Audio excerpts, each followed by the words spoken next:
Hello friends, एक बार फिर से स्वागत है आप सभी का जेएस विजन एकेडमी पर। तो आइए हम देखेंगे सीजी सेट एग्जाम 2026 को लेकर के। ये हमारा सीजी सेट का पहला पेपर के अंतर्गत हमारा टेस्ट सीरीज 7वें नंबर का ये टेस्ट सीरीज है।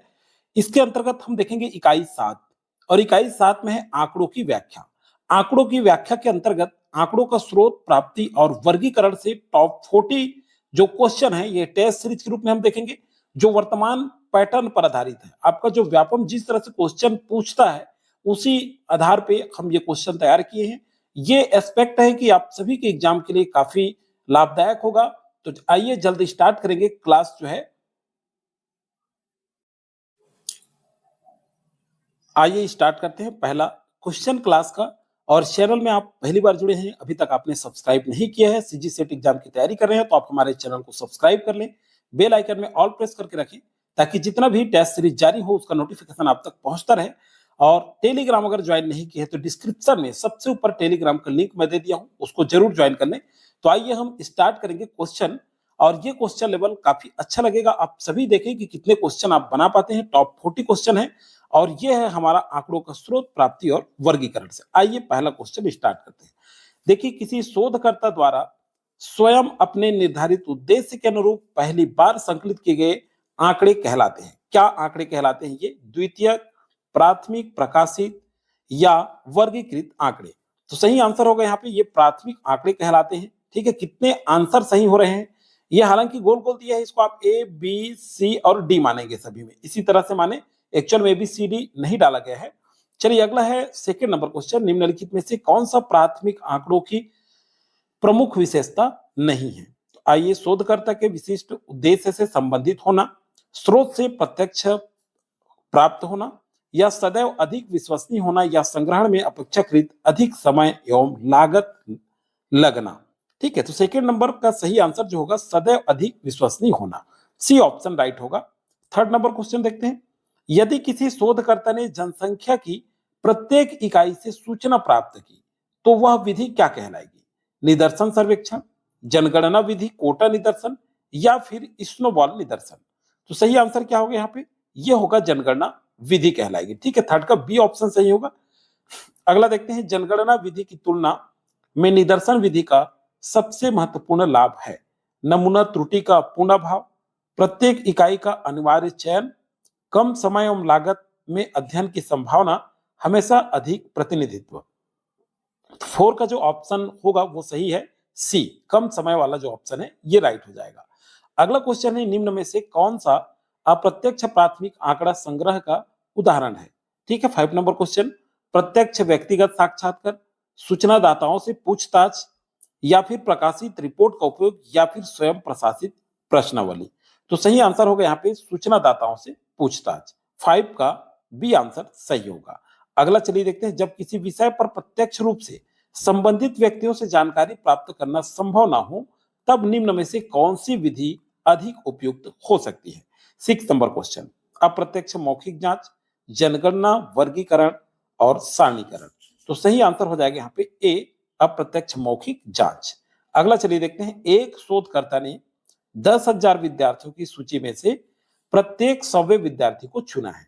यह निदर्शन क्या होगा? सरल, यादृच्छिक होगा, स्तरीकृत होगा, व्यवस्थित होगा, या फिर क्लस्टर होगा? तो सही ऑप्शन होगा यहाँ पे व्यवस्थित होगा। ठीक है, राइट आंसर हमारा सी होगा। चलिए अगला देखते हैं। स्तरीकृत निदर्शन का मूल उद्देश्य मुख्यतः है। 8 नंबर क्वेश्चन। क्या है? समग्र को अधिकतम छोटा करना, विषम समग्र को अपेक्षाकृत समरूप स्तरों में विभाजित कर प्रतिनिधित्व सुनिश्चित करना, या केवल सुविधाजनक इकाइयों का चयन करना, या फिर अनुत्तर को समाप्त करना। सही आंसर होगा यहाँ पे बी, विषम समग्र को अपेक्षाकृत। ये वाला ऑप्शन राइट होगा। नेक्स्ट क्वेश्चन है आपका। यदि किसी समग्र के विभिन्न उप समूहों में पर्याप्त प्रतिनिधित्व सुनिश्चित करने के लिए प्रत्येक उप समूह से अनुपातिक संख्या में इकाइयां चुनी जाती हैं तो यह क्या है? आइए देखते हैं। अनुपातिक स्तरीकृत निदर्शन, बहुस्तरीय निदर्शन, उद्देश्यपूर्ण निदर्शन, या आकस्मिक निदर्शन। सही आंसर होगा यहाँ पे ए, अनुपातिक स्तरीकृत वाला। अगला क्वेश्चन है। निम्न में से कौन सा असंभाव्यता, ठीक है, निदर्शन का उदाहरण है? 10 नंबर क्वेश्चन। सरल यादृच्छिक निदर्शन, व्यवस्थित निदर्शन, स्तरीकृत निदर्शन और कोटा निदर्शन। सही आंसर होगा यहाँ पे कोटा निदर्शन। ठीक है, 10 का डी ऑप्शन सही होगा। चलिए 11 नंबर क्वेश्चन करते हैं। और अभी तक आपने अगर चैनल में पहली बार जुड़े हैं और आप वीडियो नहीं देखे हैं तो मैं प्ले लिस्ट बना दिया हूं दोस्तों, सेट एग्जाम 2026 क्लासेस। ठीक है, सेट एग्जाम 2026 क्लासेस में आप जा करके सारे वीडियो देख सकते हैं। पहला पेपर का भी एक चीज बता दूं मैं, पहला पेपर का 7 प्रैक्टिस सेट उसमें मिल जाएगा आपको, प्रीवियस ईयर क्वेश्चन मिल जाएगा। और प्रीवियस ईयर का क्वेश्चन का फायदा आप जानते हैं, किस तरह से व्यापम प्रीवियस ईयर में सेट एग्जाम में पूछा है वो क्वेश्चन जरूर कर लें। सभी सब्जेक्ट का 30 सब्जेक्ट है, 30 सब्जेक्ट का पीवाईक्यू भी उसमें आपको मिल जाएगा और सभी का टेस्ट सीरीज प्रैक्टिस सेट भी मिलेंगे। तो आप वीडियो में प्लेलिस्ट बना दिया हूं, सेट एग्जाम 2026 क्लासेस, उसमें जाकर के सारे वीडियो देख सकते हैं। चलिए आइए देखते हैं 11वां नंबर साक्षात्कार अनुसूची। देखिए इंटरव्यू, यहां शेड्यूल और प्रश्नावली। ठीक है, क्वेश्चनर में प्रमुख अंतर यह है। क्या है प्रमुख अंतर? तो देखिए प्रश्नावली में प्रश्न नहीं होते, अनुसूची सामान्यतः गणनाकर्ता साक्षात्कारकर्ता द्वारा भरी जाती है, या अनुसूची केवल द्वितीयक आंकड़ों के लिए होती है, या फिर प्रश्नावली हमेशा मौखिक होती है। तो 11 का सही आंसर बी हो जाएगा। ठीक है, अनुसूची सामान्यतः। चलिए अगला देखते हैं। नेक्स्ट क्वेश्चन है, एक अच्छी प्रश्नावली में अस्पष्ट, दोहरे अर्थ वाले तथा दोहरे प्रश्नों को हटाने का मुख्य कारण है। 12 नंबर क्वेश्चन, किस कारण से? नमूना आकार बढ़ाना, ठीक है, या फिर देखिए मापन त्रुटि कम करना, या द्वितीयक स्रोत बढ़ाना, या वर्ग अंतराल निर्धारित करना। सही आंसर होगा मापन त्रुटि कम करना, बी ऑप्शन राइट हो जाएगा। 30 नंबर, क्या आप पुस्तकालय की सेवाओं और इंटरनेट की सुविधा से संतुष्ट हैं? यह प्रश्न किस दोष से ग्रस्त है? तो यह है leading question, double brailing question. तो सही आंसर होगा डबल ब्रेलिंग क्वेश्चन। ठीक है, 13 का बी। अगला है, निम्न में से कौन सा द्वितीयक आंकड़ों का आंतरिक स्रोत है? 14 नंबर, सरकारी जनगणना, अंतरराष्ट्रीय संस्था की रिपोर्ट, किसी संस्था के पुराने अभिलेख। तो सही आंसर होगा सी ऑप्शन, किसी संस्था के पुराने अभिलेख। अगला है, किसी अन्य शोधकर्ता द्वारा पूर्व में संकलित आंकड़ों का नए अध्ययन में उपयोग किया जाता है। इन आंकड़ों को कहा जाता है, क्या कहा जाता है? प्राथमिक आंकड़े, द्वितीयक, प्रयोगात्मक या नियंत्रित। तो सही आंसर होगा यहाँ पे द्वितीयक आंकड़े कहा जाता है। अगला है, द्वितीयक आंकड़ों की उपयोगिता का मूल्यांकन करते समय निम्न में से कौन सा कारक सर्वाधिक महत्वपूर्ण है? ठीक है, केवल प्रकाशन का कार्य, स्रोत की प्रासंगिकता, विश्वसनीयता और पर्याप्तता, या फिर केवल तालिकाओं की संख्या, या केवल आंकड़ों की मात्रा। तो सही आंसर होगा बी, स्रोत की प्रासंगिकता। ठीक, अगला ऑप्शन देखते हैं। अगला क्वेश्चन, निम्न में से कौन सा द्वितीयक आंकड़ों के मूल्यांकन का मापक नहीं है? विश्वसनीयता, उपयुक्तता, पर्याप्तता, या शोधकर्ता की व्यक्तिगत पसंद। तो सही ऑप्शन होगा शोधकर्ता की व्यक्तिगत पसंद, डी ऑप्शन राइट हो जाएगा। अगला है, यदि किसी द्वितीयक स्रोत के आंकड़े पुराने हैं और वर्तमान शोध समस्या से पर्याप्त रूप से मेल नहीं खाते तो मुख्य समस्या क्या है? तो ये विश्वसनीयता, प्रासंगिकता, वर्गीकरण या यादृच्छिकता। तो सही आंसर है बी 18 का प्रासंगिकता। अगला है, समय के आधार पर आंकड़ों का वर्गीकरण मुख्यतः किया जा सकता है। 19 का गुणात्मक एवं मात्रात्मक, प्राथमिक एवं द्वितीयक, कालानुक्रमिक, समय श्रृंखला एवं क्रॉस सेक्शनल, असतत एवं सतत। तो सही आंसर होगा 19 का सी। अगला है, एक ही समय बिंदु पर विभिन्न राज्यों की बेरोजगारी दरों का अध्ययन किस प्रकार आंकड़ों का उदाहरण है? ठीक है, 20, देखिए time series data, close sectional data, panel data, या फिर एक्सपेरिमेंटल डेटा। तो सही आंसर क्या होगा यहाँ पे? Cross sectional data, B option right हो जाएगा। ठीक है, तो चलिए अगला क्वेश्चन देखते हैं 21। और अभी तक आपने लाइक नहीं किया है तो जल्दी से लाइक करके हमें प्रमोट जरूर करें। मैं लगातार दोस्तों आप सभी को डेली 7 से 7:30 बजे के बीच पहला पेपर का टेस्ट सीरीज के रूप में 40 क्वेश्चन कराता हूं। ठीक है, और ज्यादा से ज्यादा लोगों को शेयर कर दीजिए, जितने भी आपके फ्रेंड सर्कल हैं, जितने आप जानते हैं जरूर शेयर करें, ताकि वो सारे संख्या में ज्यादा से ज्यादा जुड़ेंगे तो लाइव क्लास हम जल्द स्टार्ट कर पाए। ठीक है, इसके लिए आप ज्यादा से ज्यादा शेयर जरूर करें ताकि जल्द हमारा लाइव क्लास स्टार्ट हो सके। 21, एक ही 20 राज्यों की बेरोजगारी दर का 2010 से 25 तक प्रत्येक वर्ष का अध्ययन किया गया है। यह मुख्यतः क्या है? 21 का cross sectional data, time series data, nominal data, या फिर एट्रीब्यूट डेटा। सही आंसर होगा टाइम सीरीज डेटा, बी जो है सही आंसर होगा। अगला 22, यदि समान इकाइयों को अनेक समय बिंदुओं पर बार बार मापा जाए तो आंकड़ों की प्रकृति क्या होगी। 22 नंबर, पैनल, देखिए लॉन्गी, देखिए क्या है, लॉन्गिट्यूडिनल डेटा या फिर केवल क्रॉस सेक्शनल डेटा। तो सही आंसर ये पैनल वाला फर्स्ट ऑप्शन हो जाएगा 22 का। 23 नंबर क्वेश्चन देखिए,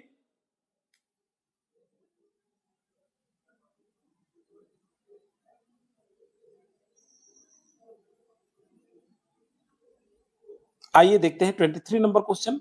निम्न में से कौन सा गुणात्मक आंकड़े का सर्वाधिक उपयुक्त उदाहरण है।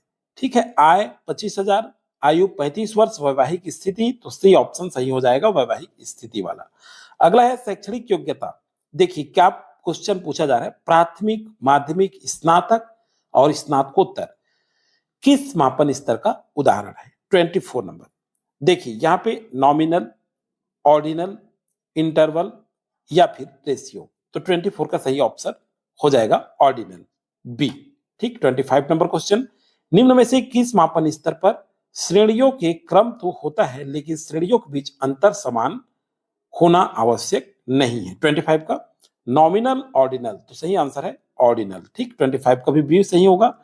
अगला चलिए देखते हैं 27 नंबर क्वेश्चन, तापमान को सेल्सियस पैमाने पर मापना किस मापन स्तर का उदाहरण है। नॉमिनल, ऑर्डिनल, इंटरवल या रेशियो। सही आंसर होगा यहाँ पे इंटरवल। ठीक है, सी ऑप्शन सही होगा। 27 नंबर, निम्न में से किस चर में वास्तविक शून्य, ठीक है, का अर्थपूर्ण अस्तित्व होता है। सेल्सियस तापमान, आईक्यू स्कोर, आय, तो ये सही आंसर होगा आय। ठीक है, सी ऑप्शन सही होगा। 28 नंबर क्वेश्चन देखिए, निम्नलिखित में से कौन सा असतत मात्रात्मक चर है। ऊंचाई, वजन, परिवार में बच्चों की संख्या या तापमान। तो परिवार में बच्चों की संख्या, सी ऑप्शन सही होगा। 29, निम्न में से कौन सा सतत चर है। विद्यार्थियों की संख्या, परिवार के सदस्यों की संख्या, किसी पौधे की ऊंचाई या कक्षा में विद्यार्थियों की संख्या। तो किसी पौधे की ऊंचाई, 29 का सी ऑप्शन सही होगा। अगला है किसी बड़े आंकड़ा समूह को समान विशेषताओं वाली श्रेणियों में व्यवस्थित करने की प्रक्रिया कहलाती है। 30 नंबर क्वेश्चन, संग्रहण, वर्गीकरण, निदर्शन और संपादन। तो सही आंसर होगा वर्गीकरण। ठीक है, बी ऑप्शन राइट हो जाएगा। 31 नंबर क्वेश्चन, जब आंकड़ों को समय के आधार पर क्रमबद्ध किया जाता है तो वर्गीकरण क्या कहलाता है। देखिए भौगोलिक वर्गीकरण, गुणात्मक वर्गीकरण, कालानुक्रमिक वर्गीकरण या मात्रात्मक वर्गीकरण। तो सही आंसर होगा कालानुक्रमिक वर्गीकरण, 31 का सी। 32 नंबर, ग्रामीण एवं शहरी, पुरुष एवं महिला, साक्षर एवं निरक्षर, ये किस प्रकार के वर्गीकरण का उदाहरण है। देखिए काफी अच्छा प्रश्न है, मात्रात्मक, गुणात्मक, कालानुक्रमिक और भौगोलिक। सही आंसर होगा ये है गुणात्मक। ठीक, 32 का बी। तो देखिए दोस्तों, यहाँ पे हम एक्सप्लेन नहीं कर रहे हैं, कुछ स्टूडेंट्स कमेंट करते हैं कि डिटेल बताएं। तो भाई ये टेस्ट सीरीज है, यहाँ आप अपने क्वेश्चन स्तर का पता करें। जब आप बुक में पढ़ रहे हैं तो कितने क्वेश्चन आप सही कर पा रहे हैं। ये आपका निःशुल्क क्लास के रूप में उपलब्ध कराया जाता है। डेली सुबह क्लास मिलेगा आपको 7:30 बजे, 7 से 7:30 बजे के बीच। ठीक है, आगे चलिए देखेंगे हम, जो डिटेल क्लास होगा उसके लिए अलग से क्लास आएगा। काफी अभी समय है, देखते हैं जब समय रहेगा तो डिस्क्रिप्टिव क्लासेस भी आप लोगों के लिए एक्सप्लेनेशन सहित लाया जाएगा। ठीक है, 33 नंबर क्वेश्चन, 0 से 10, 10 से 20, 20 से 30, 30 से 40 जैसी वर्ग अंतराल प्रणाली में यदि 10 को दूसरे वर्ग में रखा जाता है तो यह क्या होगा। ठीक है, 33 नंबर, तो देखिए इंक्लूसिव क्वालिफिकेशन, सॉरी क्लासिफिकेशन और एक्सक्लूसिव क्लासिफिकेशन। तो बी ऑप्शन राइट होगा 33 का। अगला है देखिए 0 से सॉरी 10 से 19, 20 से 29, 30 से 39 जैसी वर्ग अंतराल जो प्रणाली है ये क्या कहलाएगी। तो ये है एक्सक्लूसिव मेथड या फिर है इंक्लूसिव मेथड। तो इंक्लूसिव मेथड कहलाएगा, 34 का बी। 35 नंबर, यदि वर्ग अंतराल बिलो 10 और 50 एंड एबव जैसे हो तो वर्गीकरण क्या कहलाएगा। 35 का, तो देखिए closed ended classification, open ended classification. तो बी ऑप्शन राइट हो जाएगा 35 का भी। जल्दी कर रहे हैं, ठीक है, चारों ऑप्शन नहीं पढ़ रहा हूं मैं, जल्दी से देख रहे हैं क्वेश्चन। अब 4 क्वेश्चन और बच गए हैं। अच्छे सांख्यिकीय वर्गीकरण की अनिवार्य विशेषता क्या है। 36 का, तो वर्गों का परस्पर अतिव्यापन, वर्गों का स्पष्ट होना, अस्पष्ट होना, वर्गों का परस्पर अनन्य तथा समग्र रूप से पर्याप्त होना। 36 का सी ऑप्शन राइट होगा। अगला, यदि एक ही इकाई को दो अलग अलग वर्गों में रखा जाता है जा सकता है, तो वर्गीकरण में कौन सा दोष होगा? ठीक है, तो देखिए कौन सा दोष होगा 37 नंबर का, तो म्यूचुअल, देखिए यहाँ पे एक्सक्लूसिवनेस, ठीक है, क्या एक्सक्लूसिवनेस का अभाव, म्यूचुअल, ठीक है, 37 का बी ऑप्शन राइट हो जाएगा। अगला है 38, एक शोधकर्ता ने आंकड़ों को पहले लिंग, फिर आयु समूह, फिर ग्रामीण शहरी क्षेत्र के अनुसार वर्गीकृत किया है, यह किसका उदाहरण है? तो बताइए, एक विमीय वर्गीकरण, द्विविमीय वर्गीकरण, बहुविमीय वर्गीकरण, तो सही ऑप्शन हो जाएगा सी 38 का। 39 नंबर क्वेश्चन, निम्न में से कौन सा कथन प्राथमिक एवं द्वितीयक आंकड़ों के संबंध में सर्वाधिक उपयुक्त है? तो आइए देखते हैं, प्राथमिक आंकड़े हमेशा द्वितीयक आंकड़ों से अधिक शुद्ध होते हैं। द्वितीयक आंकड़े कभी भी विश्वसनीय नहीं होते। आंकड़ों की प्राथमिक या द्वितीयक प्रकृति उनके उपयोगकर्ता के संदर्भ पर भी निर्भर कर सकती है। तो सी ऑप्शन सही है। ठीक है, इसी तरह से क्वेश्चन पूछा जाएगा, क्योंकि सेट एग्जाम है ये, इसका लेवल थोड़ा टफ होगा, आसान नहीं होगा, क्योंकि पीजी लेवल के बाद है। अब देखिए पीजी लेवल के बाद ये इतना बड़ा एग्जाम है, ठीक है, सेट एग्जाम, तो भाई इस लेवल की आपको तैयारी करनी होगी। कितने क्वेश्चन आपसे बन पा रहे हैं कमेंट करके जरूर बताइएगा दोस्तों। इसीलिए आपको टेस्ट सीरीज प्रोवाइड कराया जा रहा है, और सब्जेक्ट वाइज 30 सब्जेक्ट में सबका अलग अलग जो है टेस्ट सीरीज जारी हो रहा है। ठीक है, आपके सब्जेक्ट पेपर 2 में जो भी है, चाहे बायोलॉजी है, फिजिकल साइंस है, ठीक है, लाइफ साइंस है, सोशियोलॉजी, आर्ट ग्रुप जो भी है, उनका अलग अलग पीवाईक्यू भी डाला जाएगा, और लगातार जो है टेस्ट सीरीज भी डाला जाएगा। और फर्स्ट पेपर का भी बहुत सारे पेपर आपको 6 टेस्ट सीरीज के साथ पीवाईक्यू क्वेश्चन भी मिल जाएगा। वीडियो के प्लेलिस्ट बनाया हूं सेट एग्जाम 2026 क्लासेस, उसमें जाकर के आप सारे वीडियो देख सकते हैं। तो आइए आज का अंतिम क्वेश्चन है दोस्तों, एक शोधकर्ता किसी सरकारी रिपोर्ट में उपलब्ध आंकड़ों का उपयोग करता है। वे आंकड़े सरकारी संस्था के लिए प्राथमिक हो सकते हैं, लेकिन शोधकर्ता के लिए द्वितीयक। यह तथ्य किस सिद्धांत को सबसे अच्छी तरह स्पष्ट करता है? आंकड़ों का वर्गीकरण केवल उनके प्रारूप पर निर्भर करता है। प्राथमिक द्वितीयक का निर्धारण उपयोग संग्रह के संदर्भ से संबंधित है, या सभी सरकारी आंकड़े प्राथमिक होते हैं, सभी प्रकाशित आंकड़े प्राथमिक होते हैं। सही आंसर होगा यहाँ पे 40 का। यहाँ देखिए 40वां नंबर क्वेश्चन का सही आंसर बी हो जाएगा। तो इस तरह से 40 क्वेश्चन हमने कर लिए हैं। तो चलिए दोस्तों, आप सभी को बहुत बहुत शुभकामनाएं। एक्सपेक्ट है आप सभी के एग्जाम बहुत अच्छे से जाएगा। हमारे क्वेश्चन लेवल आपको बिल्कुल अच्छा लग रहा होगा, कमेंट करके आप जरूर बताइएगा। ठीक है, इसी लेवल का और क्वेश्चन आपको लगातार टेस्ट सीरीज के रूप में प्रोवाइड कराया जाएगा। तो चलिए दोस्तों, आज की वीडियो में फिलहाल जानकारी इतना ही। नेक्स्ट वीडियो में जल्द मिलेंगे नेक्स्ट टेस्ट सीरीज के साथ।